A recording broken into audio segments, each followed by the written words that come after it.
Hello guys, मैं रंजन सिंह लोधी। आज हम भारत और विदेश से संबंधित 22 मई 2020 करंट अफेयर के सवाल और जवाब हिंदी में प्रकाशित किए गए सभी करंट अफेयर्स प्रश्नोत्तर आने वाली SSC, UPSC, bank, railway clerk, PO परीक्षाओं के लिए सहायक होंगे। 22 मई 2020 करंट अफेयर के बारे में यदि आपका प्रश्न और सुझाव है तो कृपया रिप्लाई या कमेंट के जरिए हम तक पहुंचाएं। अब हम देखते हैं फर्स्ट।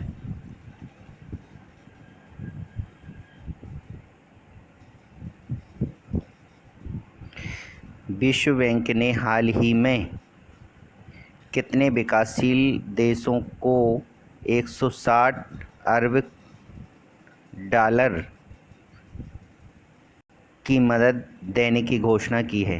तो 20 देशों को, 50 देशों को, 70 देशों को, 100 देशों को। तो इसमें 100 है ना।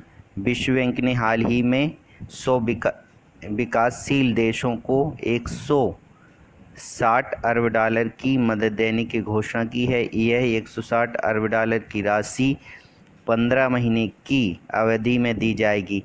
इस राशि से देशों को वैश्विक संकट से उबरने में मदद मिलेगी, है ना। तो कितने? 100 देशों को देने का किया है जो विश्व बैंक है ना, उसने।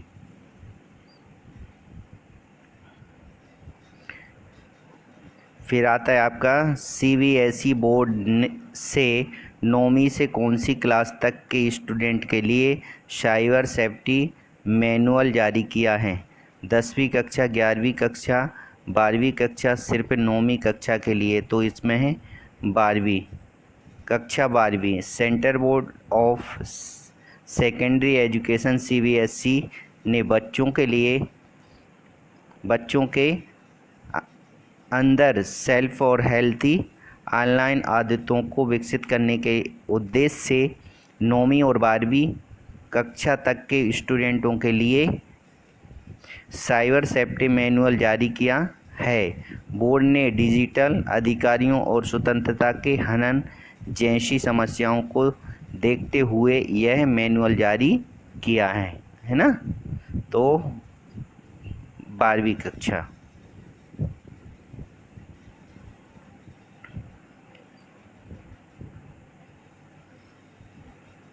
फिर आपका आता है थर्ड। काउंटर पॉइंट रिसर्च की लेटेस्ट रिपोर्ट के मुताबिक कौन भारतीय बाजार में फीचर फ़ोन बेचने के मामले में जियो को पीछे छोड़कर पहले स्थान पर आ गया है?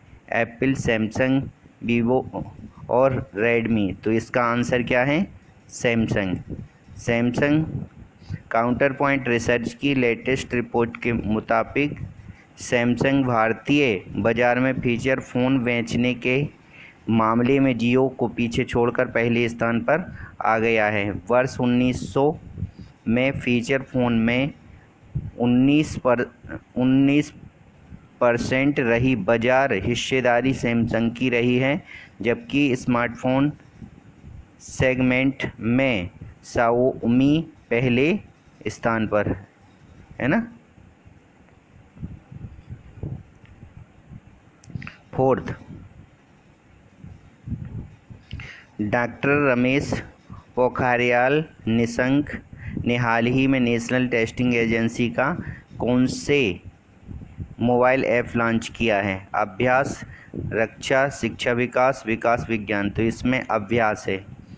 अभ्यास भारत के मानव संसाधन विकास मंत्री डॉक्टर रमेश पोखरियाल निशंक ने हाल ही में नेशनल टेस्टिंग एजेंसी का अभ्यास मोबाइल ऐप लॉन्च किया है, जिसमें स्टूडेंट को कंप्यूटर बेस्ड टेस्ट के बारे में संपूर्ण जानकारी मिलेगी, है ना। अब आता है आपका फिफ्थ।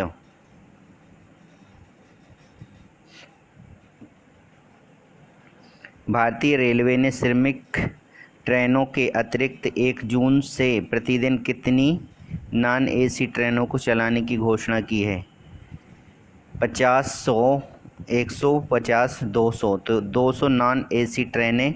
भारतीय रेलवे ने श्रमिक ट्रेनों के अतिरिक्त 1 जून से प्रतिदिन 200 नॉन एसी ट्रेनों को चलाने की घोषणा की है। इन ट्रेनों की बुकिंग ऑनलाइन ही उपलब्ध रहेगी। साथ ही रेलवे गरीब मजदूर के लिए श्रमिक स्पेशल और अमीरों के लिए राजधानी स्पेशल चलाने की तैयारी कर रही है ना।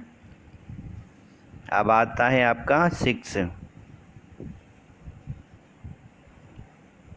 अमेरिका ने किस विश्वविद्यालय के खगोलविद ने जीवन की खोज में सहायक एक्सोप्लैनेट क्लाइमेट डिकोडर विकसित करने में सफलता हासिल की है? कैलिफोर्निया, कॉर्नेल, कोलंबिया और एल। तो इसमें आपकी कॉर्नेल है। क्या है? कॉर्नेल। कॉर्नेल विश्वविद्यालय, अमेरिका के कॉर्नेल विश्वविद्यालय के खगोलविद ने जीवन की खोज में सहायक एक्सोप्लैनेट क्लाइमेट डेकोडर विकसित करने में सफलता हासिल की है। यह एक्सोप्लैनेट क्लाइमेट डेकोडर दर्जनों किस्म के ग्रहों की सतह और सूरजों की जांच करने के लिए विकसित की गई है ना। अब आपका आता है 7th।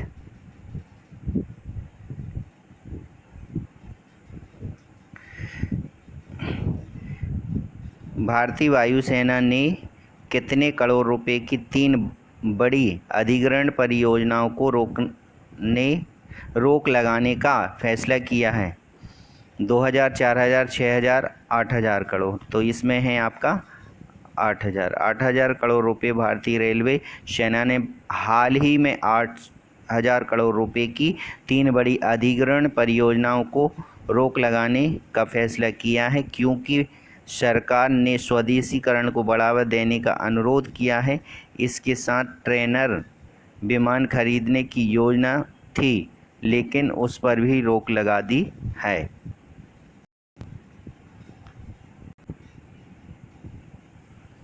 इसके बाद आपका आता है 22 मई को विश्व भर में कौन सा दिवस मनाया जाता है? विश्व जैव विविधता दिवस, विश्व विज्ञान दिवस, विश्व महात्मा दिवस, विश्व ब्राह्मण दिवस। तो इसमें आपका आता है विश्व जैव विविधता दिवस। विश्व जैव विविधता दिवस 22 मई को देश भर में विश्व जैव विविधता दिवस, international day of the biological diversity मनाया जाता है। इस दिवस का मुख्य उद्देश्य प्राकृतिक एवं पर्यावरण संतुलन बनाए रखने में जैव विविधता के महत्व के बारे में लोगों को जागरूक करना है। फिर आपका आता है 9th।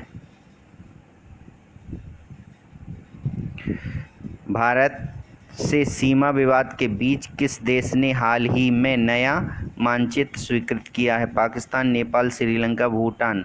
तो इसमें श्रीलंका। भारत से सीमा विवाद के बीच श्रीलंका ने हाल ही में नया मानचित्र स्वीकृत किया है।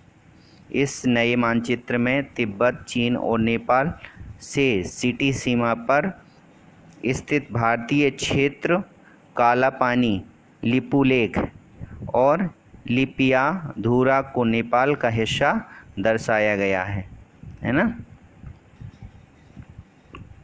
फिर आपका आता है 10th।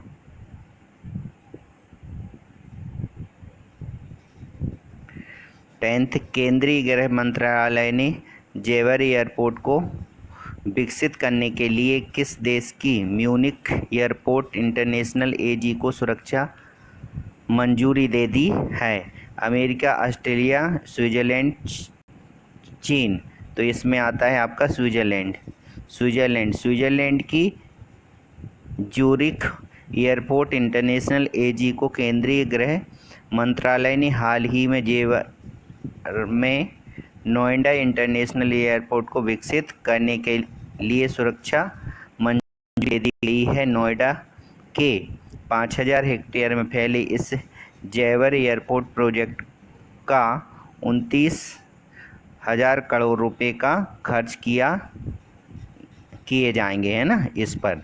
तो यह दोस्तों टॉप 10 जीएस क्वेश्चन थे, तो इनको आप डेली रिपीट करिए। थैंक्स।